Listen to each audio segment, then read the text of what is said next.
Hello, everybody, and welcome to Digital Audio 340R, the digital audio lecture series at Utah Valley University. My name is Professor Brian Sansom. Today, we're fortunate enough to have Kiara with us. Do you say it Kiara? Do you say it? How does your family say it? Um, they say it in Portuguese. They say Kiara. Kiara. Uh, but my friends and family call me both Kiara and Kiara. Okay. Which one do you like the best? I don't have a preference. Like I really don't my whole life. People have just like phonetically, I think it rolls off the tongue for different people in different ways. So I'm kind of cool with it all. If it's easier, you can call me Kay. So Okay. there's that Kiara. option. Kiara. It all works for me. I just was curious. I Forward. was going to ask you before we started recording, but it's not that it's a big deal, but some people have names that you're like, I know that you can say this three ways. How do you say your Yeah. name? So, and that's fine and easy, and it's not the end of the world. If you don't know, and this is a lesson for everybody, if you don't know how to say somebody's name, don't be afraid to ask them because Yes. Don't. yeah. Or if you forget, be like, I'm so sorry. What's your name again? Happens to everybody. Like there's not a single human on this planet. Yeah, so I met you at AES in New York in October 2 months ago, and Yes. that was a blast. These guys all have met Jackie. So Amazing. Jackie Boom was on earlier in the semester with us. So we met Jackie, and through Jackie, that's how I met you. And I had no idea who you were. And so, how do you get to know somebody? You simply ask them basic questions like, who are you and what you do? And all of a sudden, you're like, oh, you do the, oh, and then you have these fun little conversations. And I was like, all right, you've got some pretty cool experience. Will you come be on this little lecture series with my class? And you said, yeah, I'd love to. So here we are, and we get to go through and discover with my class and those who watch online who you are and what is it that you do. So will you just tell us that in your own words? You can say this however you want to. um, just as a caveat, Joe Barisi 2 weeks ago told us when we asked him this, I said, what do you do for a living? He said, I'm a professional babysitter. So you can answer this in free format however you want, but if you were describing your own words what you do for a living, what would you describe? Mm.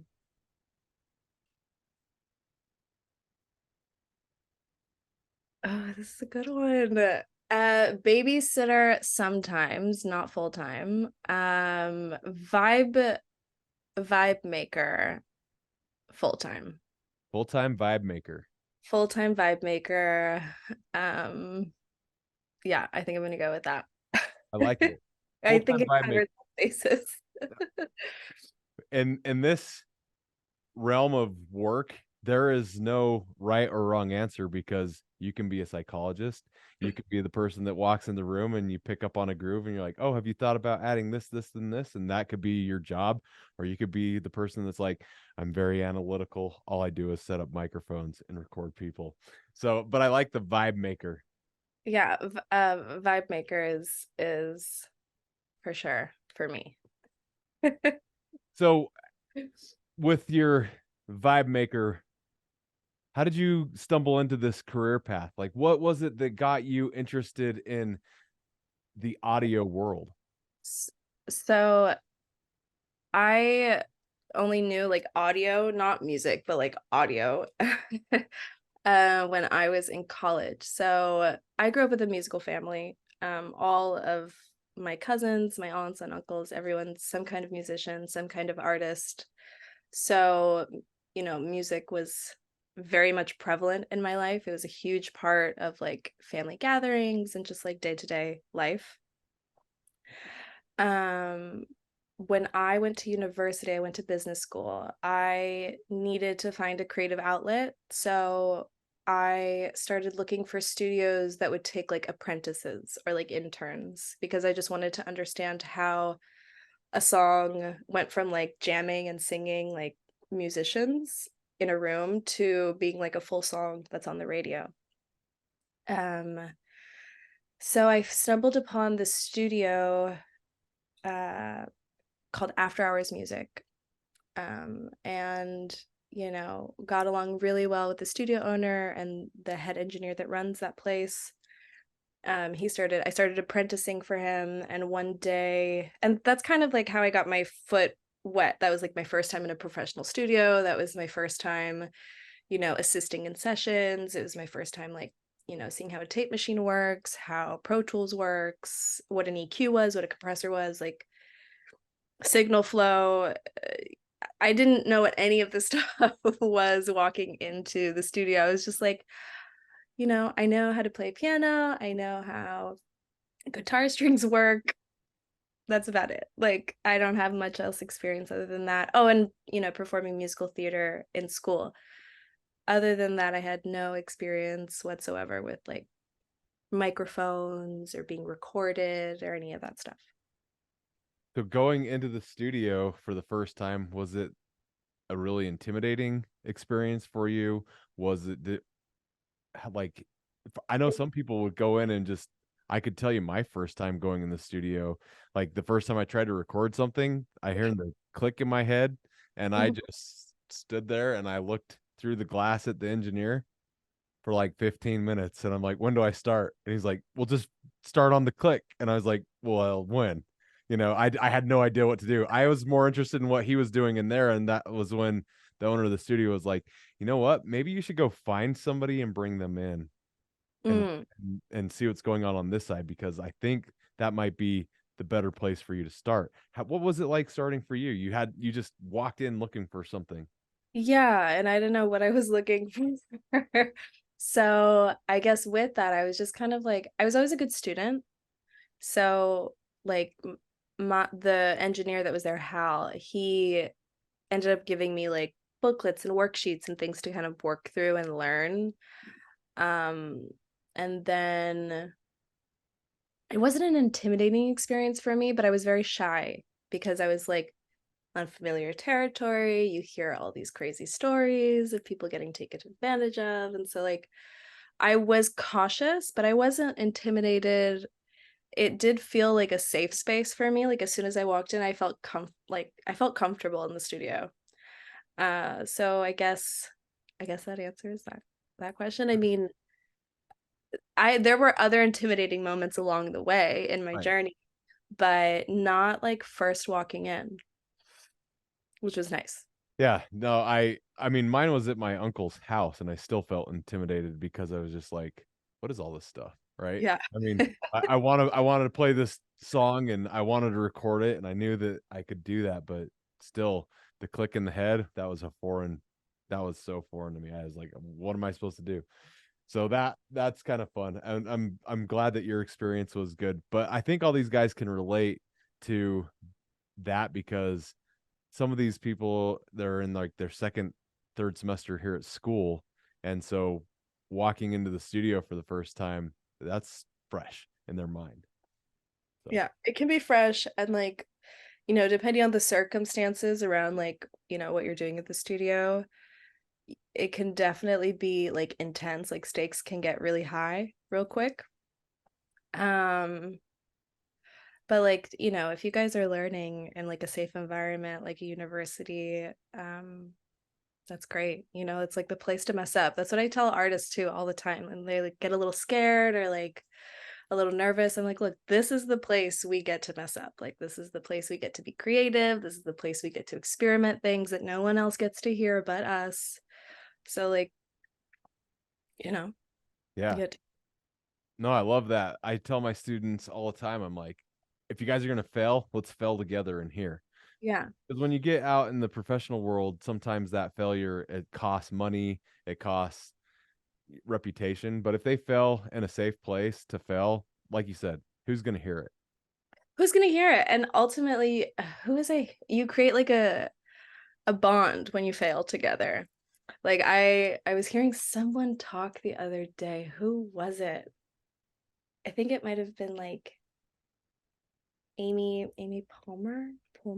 I might be butchering her name. She's like the comedian with the blonde hair. huh She was saying like talking about Saturday Night Live and like their sketches when they were first starting out. Like there is no stronger bonding experience than when you're both like bombing a skit, and like everyone's like seeing it to the very end, like no one's tapping out. So it's kind of like that in a way, you know, you just you get to learn what you like, what you don't like. Yeah. So with that, what you like and you don't like, what are things that you like about the job and what are things that you dislike about the job? Well, which job? That's a good question, right? Which job are we talking about? Are we talking about vibe making? Are we talking about babysitting? Are we talking about recording, mixing? What are we talking? So let's go with the vibe making because that was the first thing that you said that you do. What do you like most about vibe making, and what's maybe the hardest part about that for you? Um, so the hardest part is probably the thing that I like the most about it, which is like sometimes it puts me out of my own comfort zone.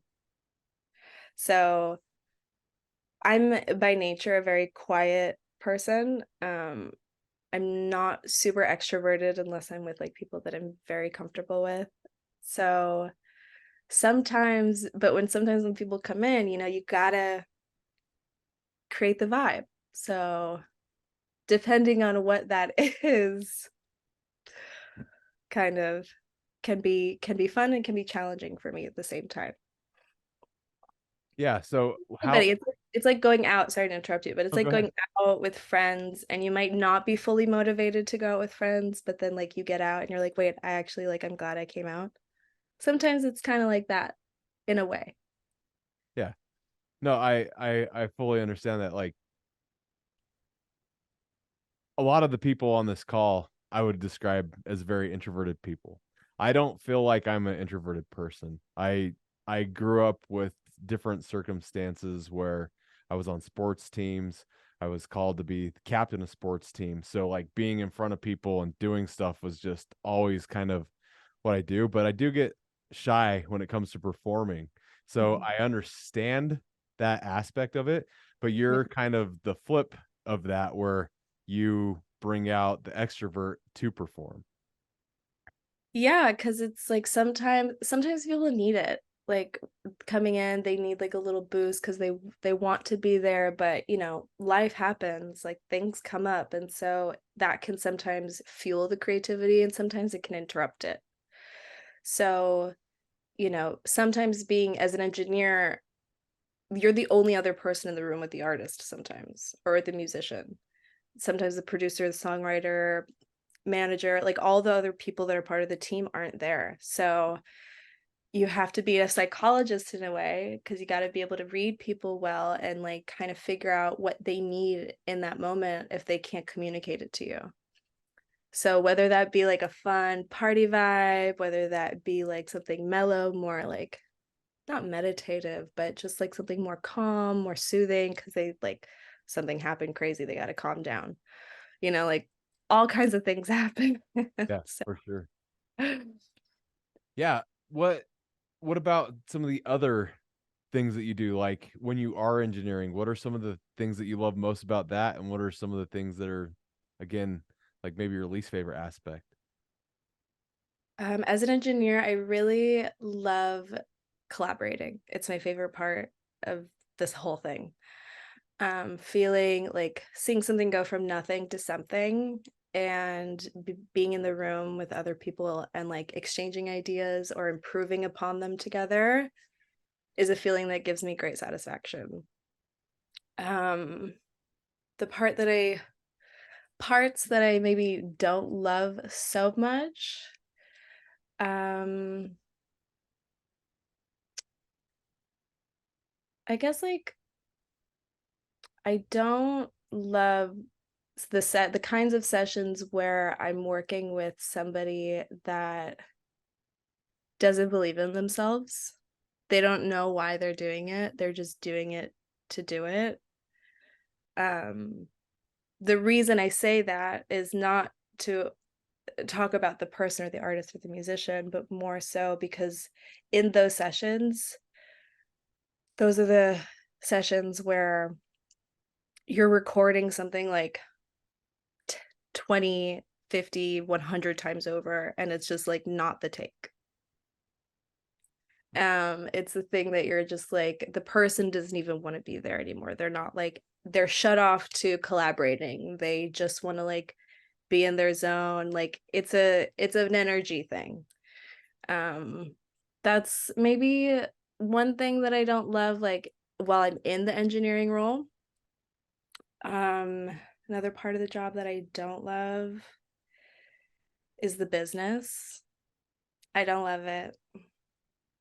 I don't love it. I You think went to it's business school, so how come you don't love the business aspect of it? because it's not run like a good business. It's run like a monopoly. It's, you know, unfortunately, depending on the kinds of projects that you work on, or maybe the entities that are financing those projects, sometimes they don't value the creatives that work on those projects. That can be very challenging. I don't know how much you guys have had to deal with any of that stuff, or how nitty-gritty we're gonna if we're gonna get We can nitty-gritty get about nitty gritty. We can keep it light and airy. It all depends on how much you want to divulge in this, and so don't feel like you have to give. You never have to disclose anything that you're uncomfortable disclosing about it. anything. So Well, I mean, I'm happy to talk about it, but as you guys, I'm sure, will grow in your careers, you will run into many road bumps where, you know, you have to either like chase people to pay you, or you have to like follow up for like 9 months on a bill that should have been paid 9 months ago, you know? Things like that I find to be very tedious and unnecessary, but still part of the gig right now. right. I don't know if that ever changes. I somebody asked me once why I like to do post-production projects, and it's because I never have to chase the money on the post-production thing. Um, with music, I feel like I chase it all the time. All the time. That's all you're doing is like finding the person for the PO, like with the PO, and then like following up with them, and then following up with them, and then following up with them, and then hopefully one day you run into their boss, and then their boss tells them to pay you. Like that's the kind of vibe that happens. Like unfortunately, many times someone's like superior has to tell them to take care of you. Yeah, that's unfortunate that it's that way, but It but is. it's part of this business. And what I'm really grateful for is that you're very open about that experience, because I don't want people to just have this, you know, expectation that they're just going to get in there and that nothing ever goes wrong. We can paint the sunshine and rainbows all day, but there is a truth to this business. So Yeah. There definitely is. Unfortunately, that is the truth that still stands, but hopefully things will change with time, slowly here and there, a little bit here, a little bit there, you know? how would you change it? You're young, coming up, you're making a very big name for yourself.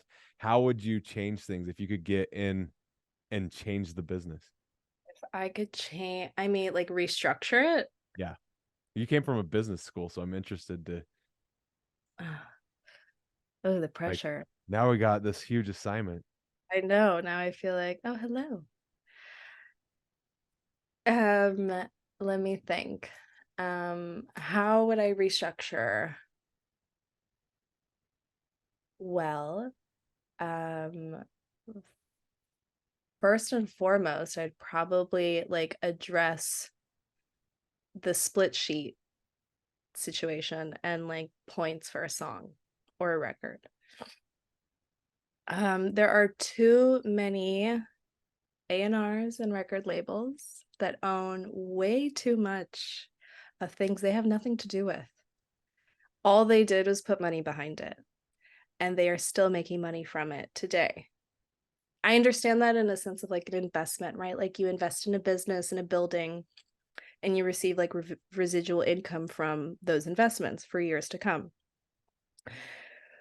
So that's fine. Like you can, so we could still figure out a way where, you know, these labels or, you know, publication houses are recouping their money, but just not in a way where it takes from like the artistic integrity of like the artist's business. Does that make sense? Like, how can an artist create something and not own it? Correct. That doesn't make sense to me. Right. Like, just like logically, they don't own it.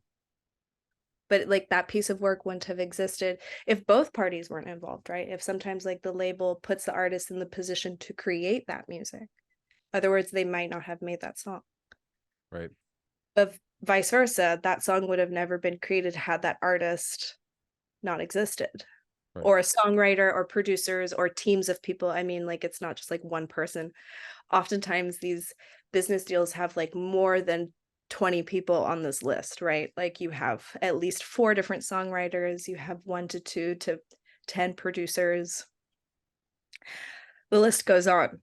The engineers don't even get points most of the time. Like you got to be top tier, like multi-Grammy winning engineer to even be considered to ask for the points and not like someone take it as an insult. You know what I'm saying? Yep. Does that make sense? No, I follow you. I I've discussed this, maybe not this semester with my students, but I've discussed it in the past where I think unfortunately the music business is structured in a way that it's like I'm going to get rich off of you instead of you are going to be successful and so we're going to make money together. It's I'm going to get rich off of you. Yeah. People like will see artists, and I've seen like even songwriters and producers look at artists and as like a cash cow. And like it's really wild. Like because it's like a switch. Yeah.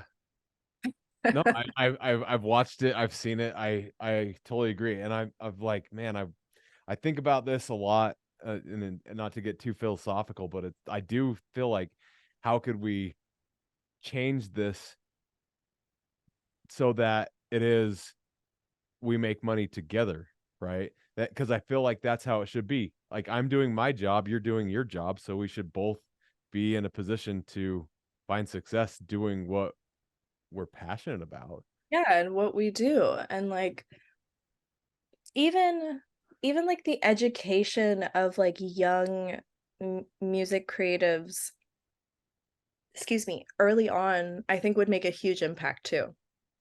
For example, like if it didn't take me 5 years to understand how billing works, you know what I'm saying? Right. Like that, or like, or to it, if it didn't take me like years to understand that you need to take care of split sheets and like business splits or agreements up front in a chill way. Like it doesn't need to be like business. Like it doesn't need to be this like stuck up thing. But I think if like young creatives are taught how to work through this industry as a business early on, like I think it would help a lot of people. Yeah. I think it's really I good. don't know how to do that, right? Because like there are universities and there are internship programs and but like there's no one standard necessarily. Right. I mean, it takes a lot of people getting on board something to make a significant change like this. But like I said, you're in a position where I think you have the ability to start something like that. Um, Appreciate that. Thank you. I mean, I'm trying to really like lead by example. So like all the things that were done to me that I did not appreciate, I am doing everything in my power to like not reciprocate that kind of energy to even if it's like someone young that doesn't know necessarily what they're doing, like no one deserves to be. And I guess this is like on another tip, right? Because like young interns are often taken advantage of. They're like, they work insane hours and like they don't even get paid or fed sometimes. Like, I don't know how much experience you guys have working in studios, but sometimes, depending on the studio, they can like really take advantage. And, just like not doing that. Like, I talk to on my podcast, I talk a lot to people about like how they train their interns and their assistants, and it is so refreshing to hear the difference in, like, this, like, sort of younger generation and how they're treating people like humans as opposed to just, like, not. Right. Yeah. So with these guys, some of them are seniors. We have a whole gambit of people that are going to be either watching this right now or are watching it. If they are going out and trying to get into the job market, how can they avoid being taken advantage of from your perspective? Oh, I think just, like, nonchalantly asking, just, like, being, like, candor, I think goes, like, a very long way. Um, Not being afraid to ask, be like, "Okay, like, what is the base pay? How do we track my hours? Is there do I have breaks? Like, what is expected of me?" Like, being very clear on, like, what the job is. Because oftentimes, I don't know how many of you have gone into a job thinking you're gonna do one thing and then ended up just scrubbing toilets the whole entire night. And people joke, like, you'll hear, like, all kinds of engineers and producers, like, talk about how everyone took the trash out, everyone scrubbed a toilet, everyone sweep the floors, and it's true, it is part of, like, anybody's life to take care of your environment, right? Like, if I own a studio, I'm gonna take care of the bathroom because, it's my place, and I want it to be nice. But, I'm not gonna, like, hire an intern for free and have them scrub the toilets every single day for no money at all. You know what I'm saying? Right. Like, so being clear on what the job description is, um, and, like, knowing your own boundaries, I think is, like, the best advice I can give anybody. Like, knowing, like, coming into any situation, like, knowing where your boundary is. Um Because at that point, if you don't have that, then people will continue to just ask for more and more and more and more and more. So, and a boundary doesn't need to be, like, harsh. It can be easygoing, it can be chill, it can be cool. Um, but it's just about, yeah, knowing your limits and, like, what you're willing to do, what you're not willing to do.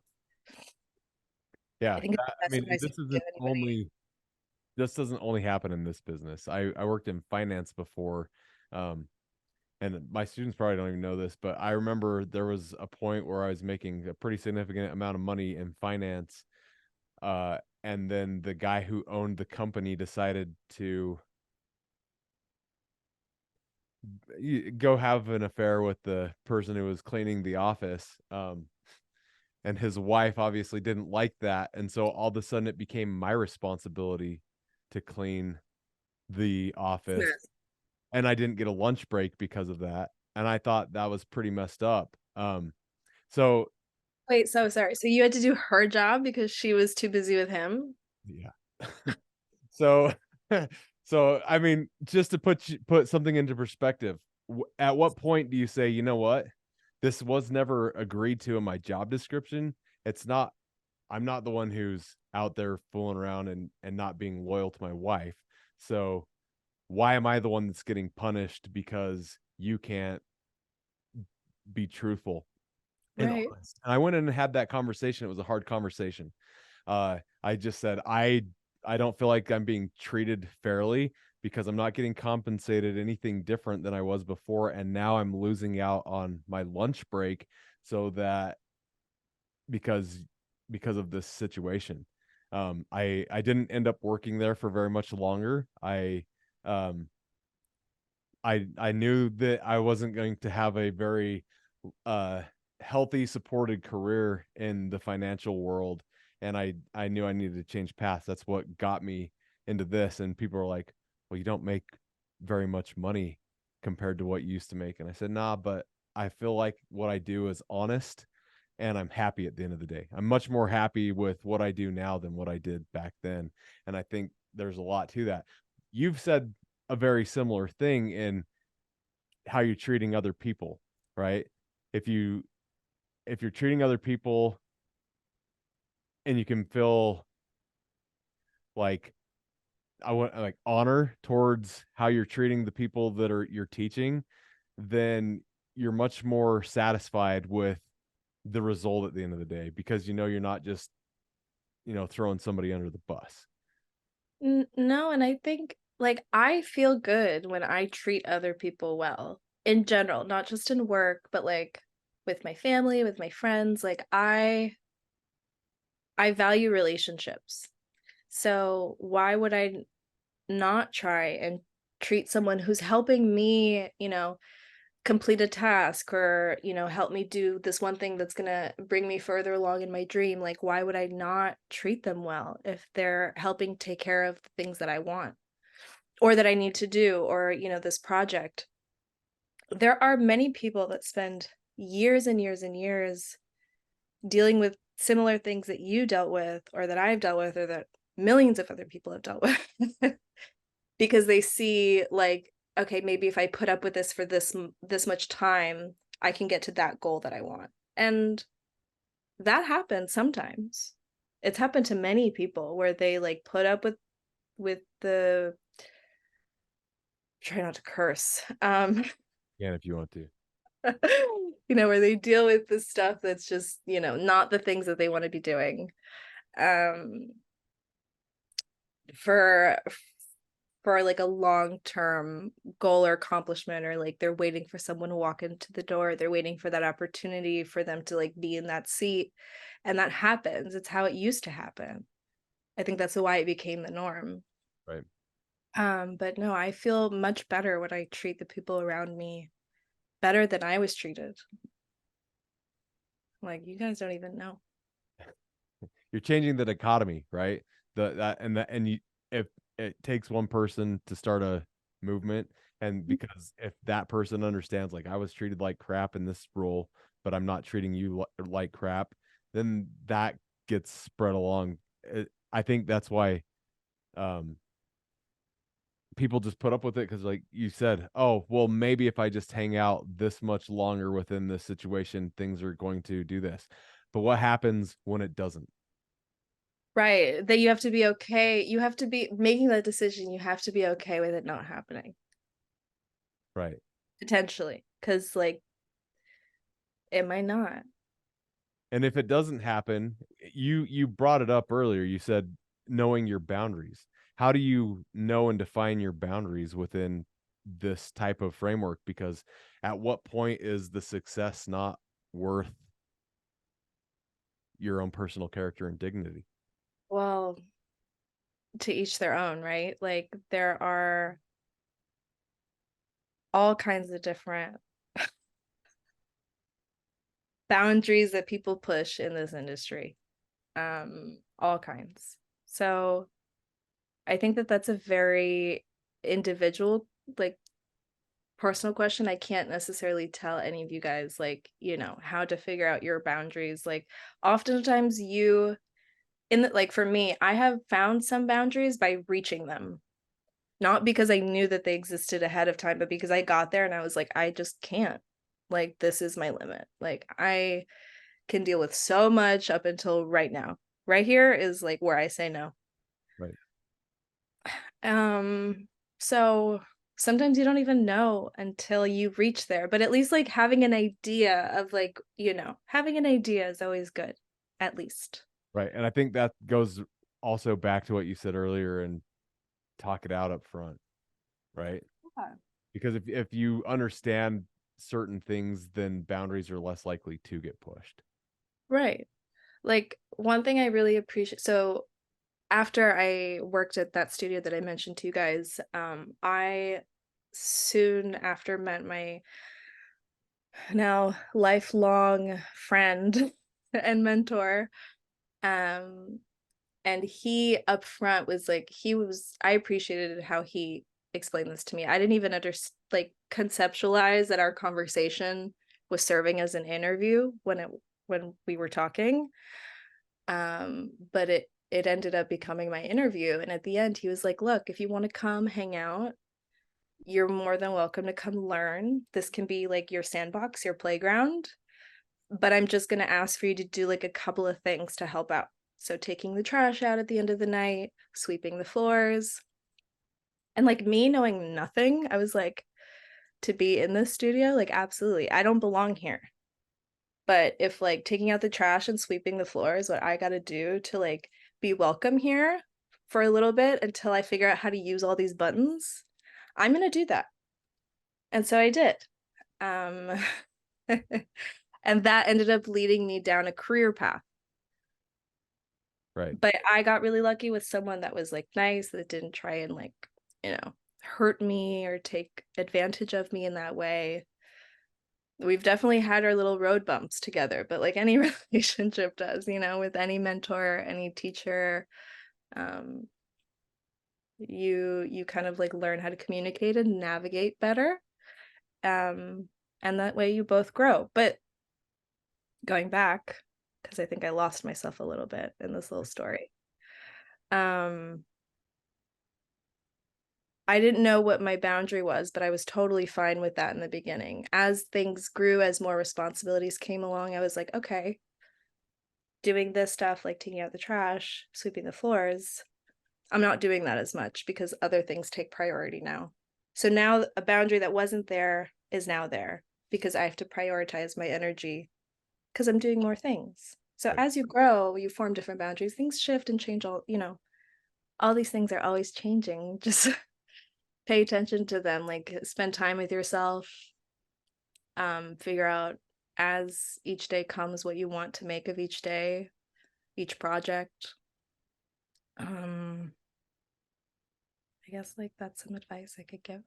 That's awesome. And it's great because I think you've been able to show a natural progression in what's going to happen for most people when they go into a workplace anyway.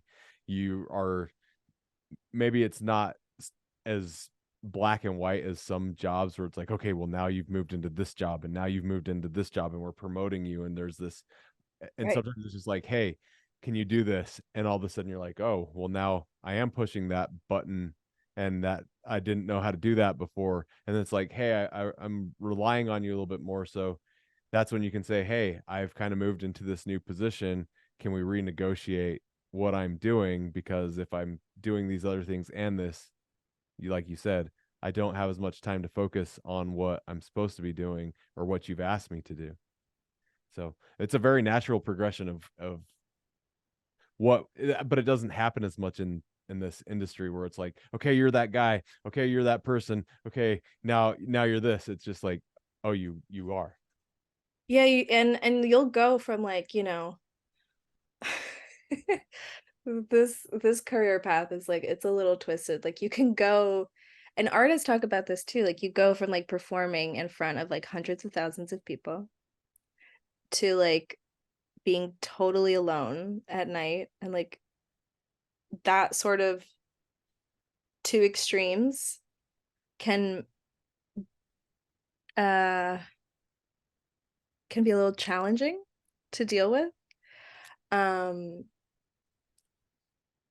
I lost my train of thought. Okay, you're What did you just say? No, because I had a good point. What did you just say? just the natural progression of getting from place to place. um Oh, and being able and I guess what I was saying is like,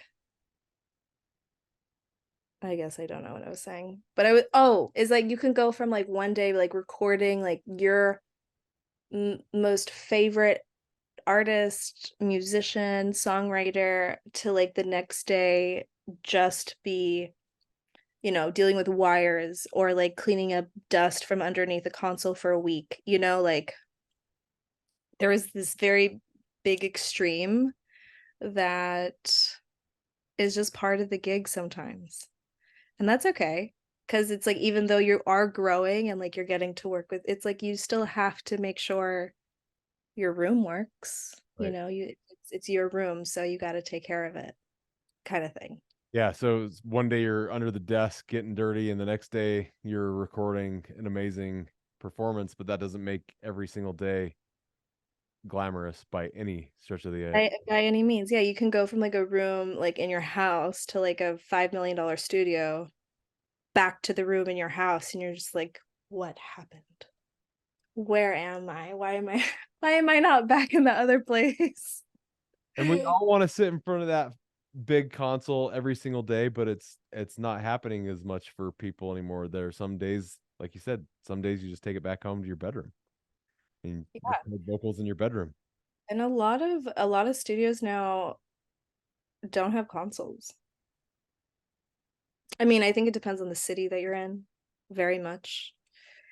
But here in Miami, like we have there's like a big rap scene and there's a big Latin scene. And then a lot of people like to come here and like work on their albums, work on their projects, and then leave. So if you're in like one of the major studios here, there are consoles and stuff, but most of the time they're just using 2 channels anyway. Maybe 4. Maybe. Maybe. Maybe. When you're at work, are you using a console most of the time, or are you I am. So it depends. We have 2 rooms that I work out of most of the time. I float around different places. But if I'm in the A room, which is our Atmos room, I'm not working on a console. But in B, where I do most of the recording and the production stuff, I am on a console and I'm using at least 8 channels on it. Because I like to have all my synths. Like I have all the synths running through it. I like to run all the instruments through it. So like if I can use it and it's there, I'm gonna use it. good way to use it? So how much of your work is revolving, because Atmos is kind of, it's new and emerging. How much of your work is revolving around Dolby Atmos currently? Oh my God, so much. So like I feel like since I started, it hasn't stopped.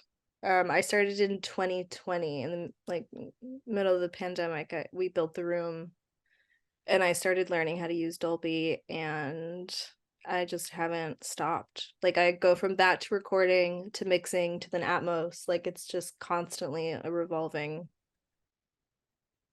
not door, but carousel, I guess. So we'll take it. Yeah. So what are some of the coolest gigs that you've had working in this industry? Maybe some of the coolest clients you've been able to work with?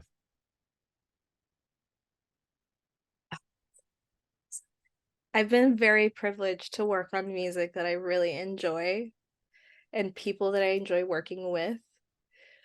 Some of my favorite things that I've ever worked on have not been released. That is the truth. But I would say like in terms of people that I've collaborated with, that I've worked with, I mean my number one is Pharrell. He will have a special place in my heart forever. Um, that's a very special human being, and I'm privileged to have been able to work with him. Um, Second, and not to like put in order because there is no order. These are like amazing people that I love, regardless. Um, I really enjoy working. There's this artist and producer. His name is Jesse Boykins the third. I love working with him. Through him, I've worked with some of my other favorite artists like Rozet, Masego. Um, who else? I've done I've done work with Timbaland. I've gotten to do like the Dolby Atmos mixes for Justin Timberlake, which is like especially the Future Sex Love Sounds in the 2020. Those are like those albums really transformed my adolescence. So like being able to work on that in Dolby was the coolest thing for me. Um, what else? What else? What else? Working with Ari Lennox was also really fun. She's a fun girl. Um, Kat Dahlia is also really fun. She is a singer-songwriter. Um, I don't know. Those are off the top of my head. Those are like my faves. Yeah, But sense. there's so many artists that I'd love to work with. So if you could roadmap yourself and think like between the next 5 to 10 years, where do you see your career? And if you could put like that one person that you want to work with more than any other person Who might that be? So I'm still trying to figure out my roadmap, even for like the next year, right? I'm still trying to map that out. I think I've gone only through February. Um, but if there was someone I would love to work with, it would be Lady Gaga.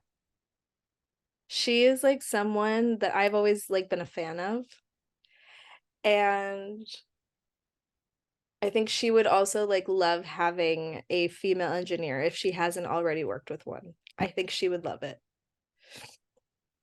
Um yeah. I mean, I'd also love to work with Beyonce, if I'm being really real. But like Lady Gaga first. Okay. I think those are great answers. My students could tell you, I mean, it's right there. You know, that's no secret, but I've met them before, and I have a lot of common friends, and my friends have produced them. So just, incredible musicians. But I love to know like what makes you tick, right? And if you can find like favorite artist type things, and sometimes it's really hard for people to narrow it down to like, why is this artist your favorite artist? But Mhm. when you do have that favorite artist and it's something you rely on, and you said, Lady Gaga, just since you've been young, what is it about Lady Gaga that, That I love.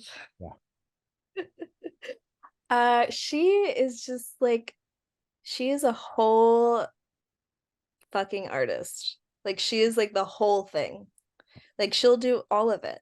And she's like just she's fearless in all of her artistic like experiments. And I admire that tremendously. I think like working with someone that you admire on different levels, it transforms the experience.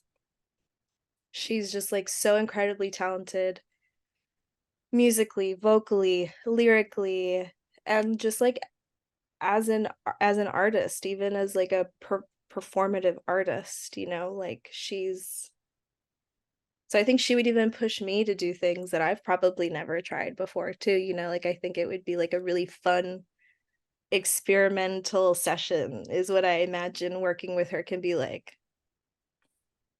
Not to mention like her process in working from what I hear, I think we'd get along really well.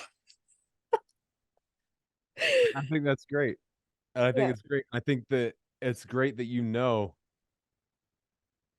given the opportunity, this is who I would like to work with. I think that helps you map everything else out, right?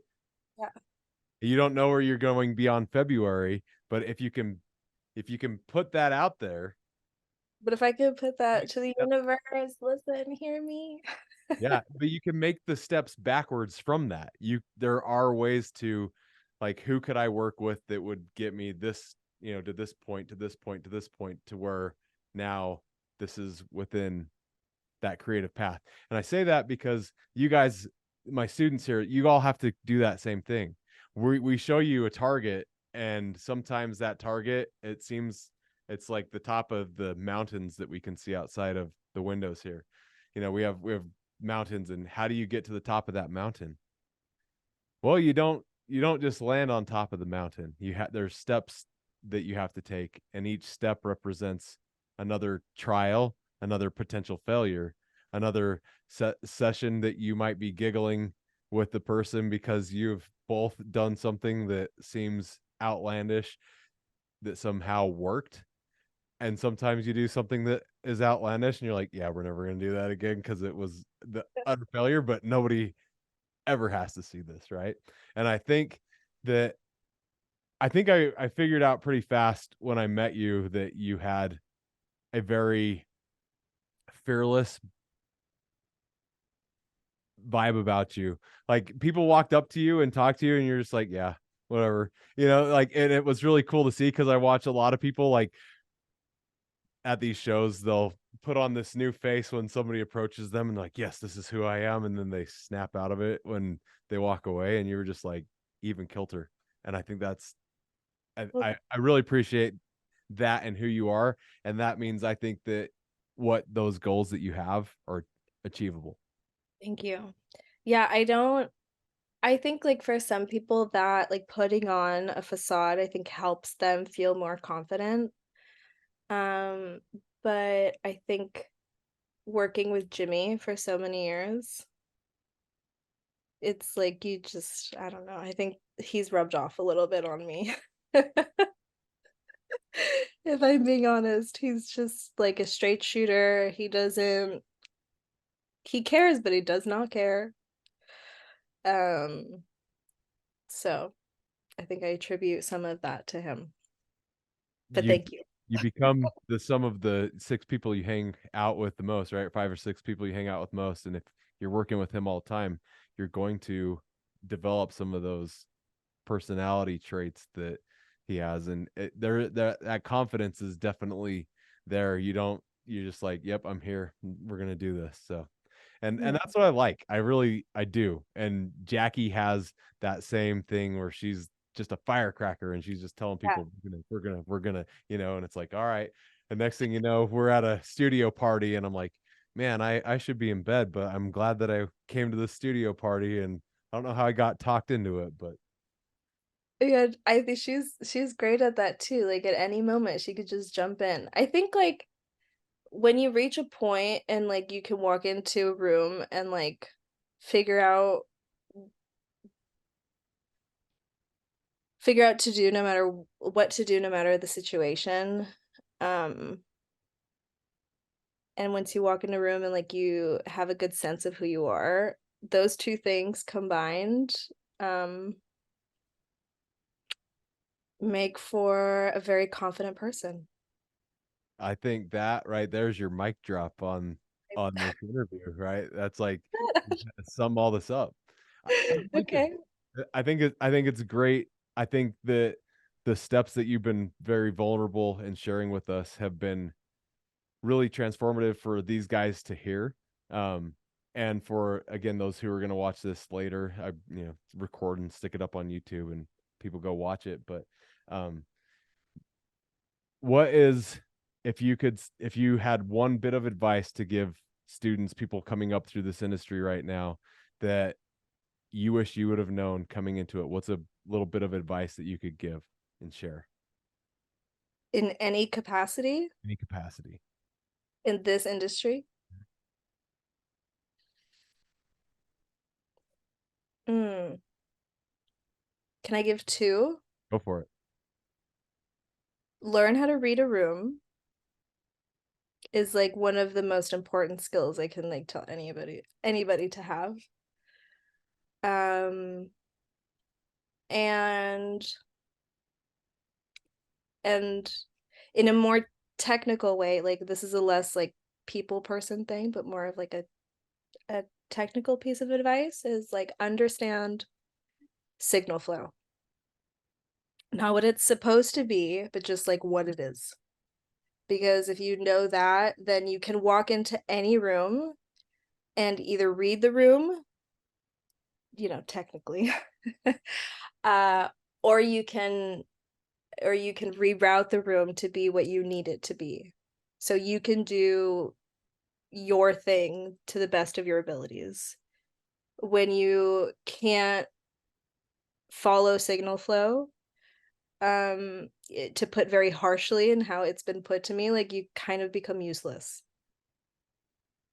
That's like kind of a very harsh word to use, but let me tell you, when you're in a high pressure situation, like that's how you feel. Just totally useless. And like to avoid that, signal flow. Because even if it takes you like a little extra time, you can figure it out. So those would be my two things, like read a room, and signal I flow. think great bits of advice. For the last little bit, turn the time over to my students, see if they have any questions that they'd like to ask you. But just we really, really appreciate your time that you've been willing to spend with us. We'll wrap this up in a few minutes, but John, go ahead and ask your question. All right, Kiara, thanks so much for talking with us today. Hey, yeah, of Um, course. yeah, I have a technical question for you. Sure. How does your workflow change when you're mixing music in Atmos versus like a typical stereo workflow? You mean like within the session or like how I go about it? How you go about it? Yeah. Um, well, like as of most of my work like now, um, I typically will do a stereo mix first. I'm not usually just going straight into an Atmos mix. The reason for that for me so far, it seems that like labels are asking for it in that order.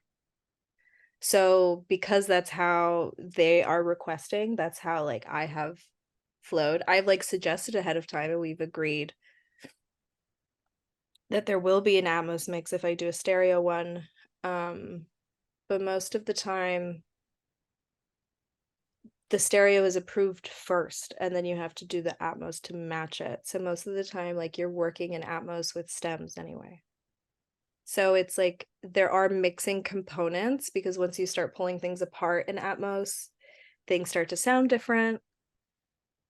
So there is like another level and layer of mixing and mastering, but I do a whole lot more actual mixing and manipulating of sounds and effects and all that stuff in stereo mixes than I do in Atmos. Does that answer your question? Kind of, sort of. Yeah, it does. So how do you go about like matching an Atmos mix to a stereo one? Like that sounds super complicated to me. It is not easy, but that's part of the challenge. That's like part of the job. Especially if you are like doing Atmos, like for example, the first couple things that I did in Atmos were all, part of a catalog that had existed for years. So the song and the mix could not sound different from what people know it to be. That was like a very important point. And that's why I'm so grateful that I knew the songs so well because I didn't have to learn them. I literally just knew them. Uh, and I got to work on it with someone who did the original record. Um, so that was a great challenge. It is challenging, no doubt. But you just have to like compare the two, at least sonically. Things are gonna be different, but if the big picture, if like the painting looks the same, even if it may have different dimensions, then you're in a safe zone. But I've been talking to like a whole lot of engineers who will send their things to someone to do Atmos. And it comes back and they're like, this sounds nothing like the approved mix. Like, this is not what the label approved. It's not what the artist approved. It's not what we did. Like, you took too many creative liberties, but then like there's time crunch. So, um, so yeah. So it is challenging, but there are ways. Like you just A/B inside of Pro Tools. Now Pro Tools has that new integration. I don't know if any of you guys have downloaded it, but now just like Logic, you have Atmos inside of Pro Tools as well. So I'm gonna start playing with that soon, see how that changes my workflow, because I'm sure it will. I'm sure it will, because now you don't have to print stems. You can literally just convert your session, which is really nice. All right, Miss Awesome, Rose, go thank ahead. you. I love these little hands. It's really cute. Sorry, go ahead. I can't hear you.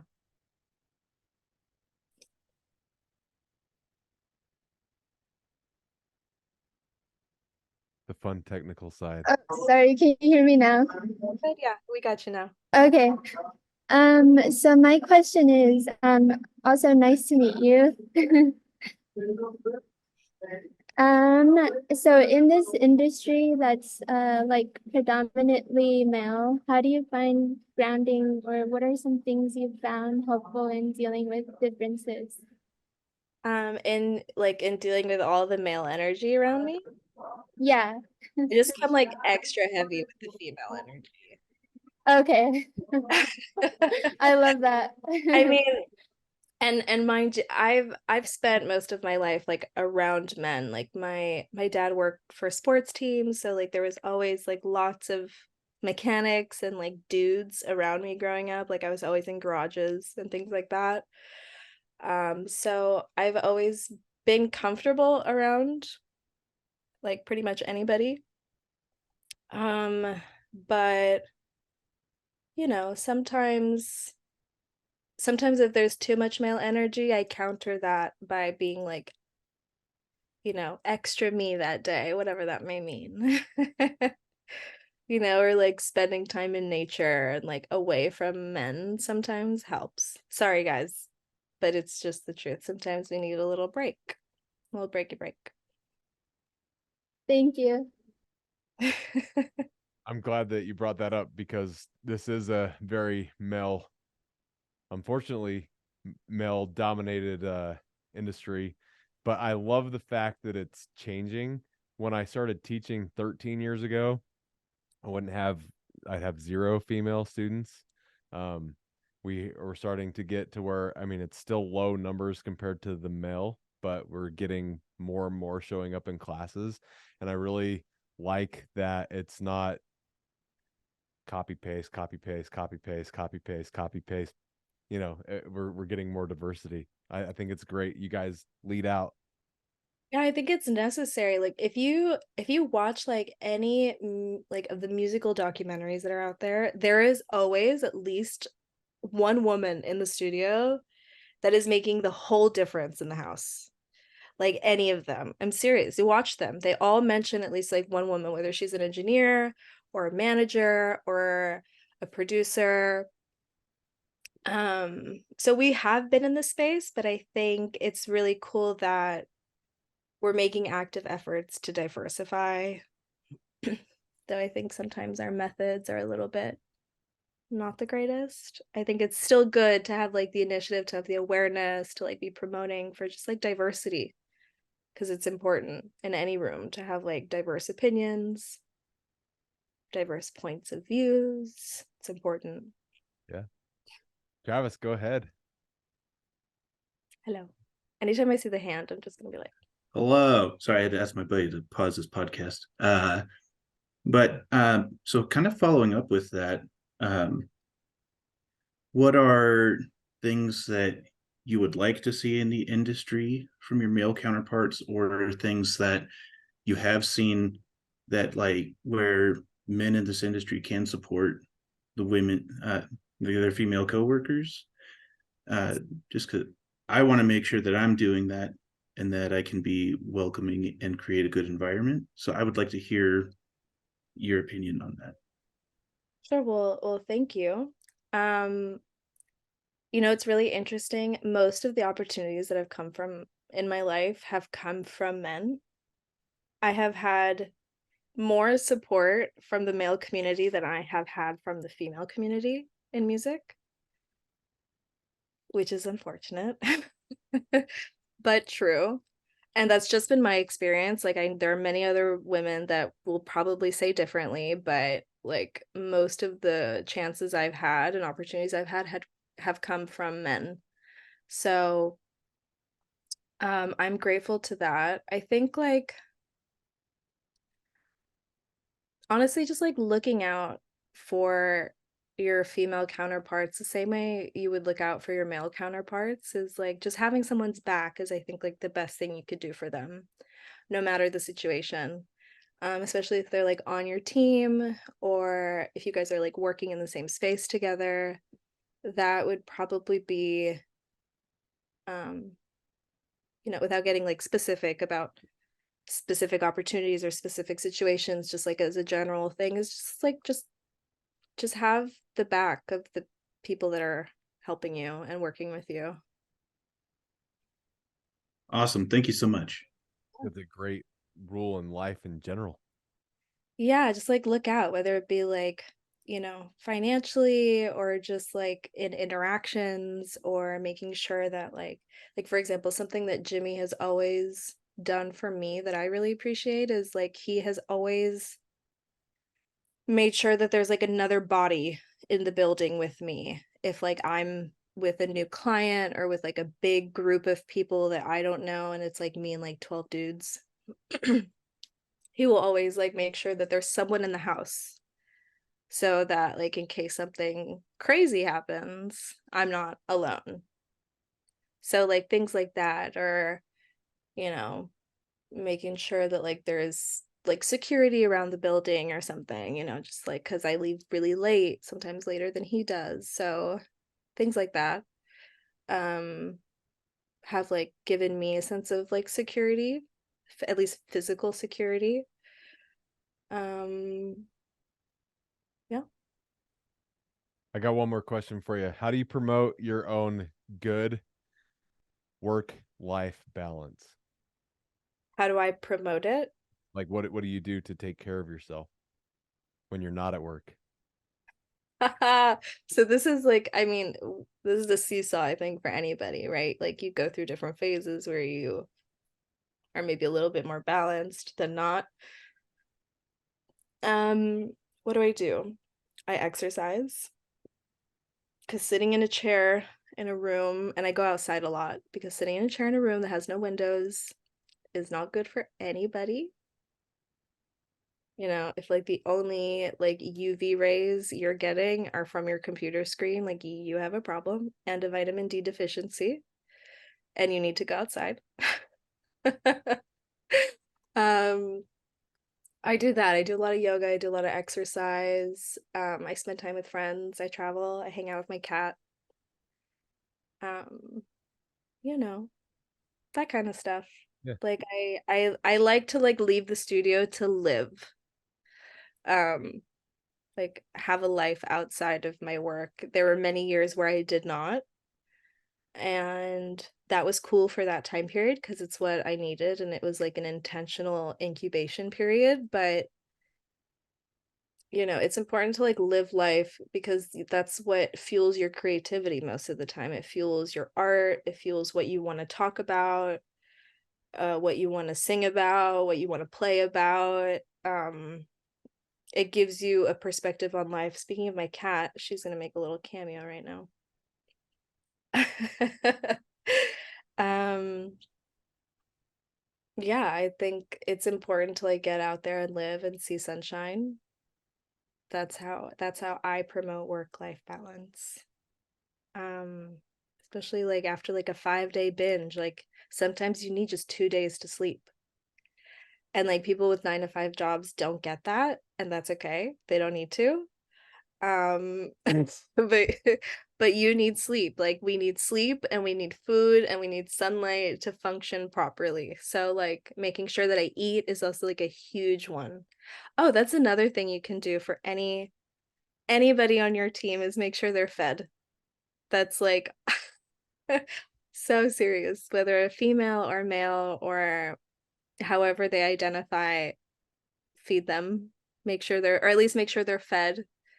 There's too many times where I've gone like over 12 hours without eating, and I am on the verge of a mental breakdown because I just haven't eaten. It's not because like I'm pushed, it's like you need food to think properly, you need sleep to think properly, especially if you're going to be quick and good at your job.